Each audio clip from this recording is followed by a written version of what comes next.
গাইবান্ধা সবসময় আমাদের খেলাধুলা সমৃদ্ধ একটি জেলা।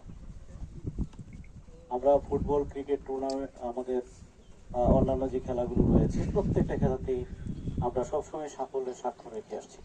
ঠিক, এটা নিয়মিত চর্চার মাধ্যমে যেন ভবিষ্যতে আমরা বিভাগীয় এবং জাতীয় পর্যায়েও এই গাইবান্ধা জেলা তার ক্রীড়ার সাফল্যের ধারাবাহিকতা বজায় রেখে প্রত্যেকটি খেলায় আমরা যেন ভালো করি, সেজন্য আমাদের এই চর্চা, নিয়মিত চর্চা এবং টুর্নামেন্টগুলো আমাদের অব্যাহত রাখা প্রয়োজন।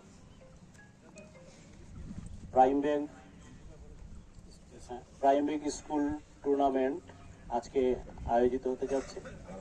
আমি এই প্রাইম ব্যাংক স্কুল টুর্নামেন্টে অংশগ্রহণকারী যে 4টি আমাদের দল রয়েছে, প্রত্যেকটি দলকেই আমি স্বাগত জানাচ্ছি, তাদেরকে ধন্যবাদ জানাচ্ছি এবং একটি সুন্দর খেলা উপহার দেওয়ার মাধ্যমে এই ক্রিকেটের চর্চা এই গাইবান্ধা জেলায় আরও বেশি সমৃদ্ধ হোক, উত্তরোত্তর আমাদের এই ক্রীড়াঙ্গনের সাফল্য গাইবান্ধা জেলার ছবিতে আরও বেশি আসুক, এই প্রত্যাশা ব্যক্ত করে আজকে প্রাইম ব্যাংক স্কুল টুর্নামেন্টের শুভ উদ্বোধন ঘোষণা করছি।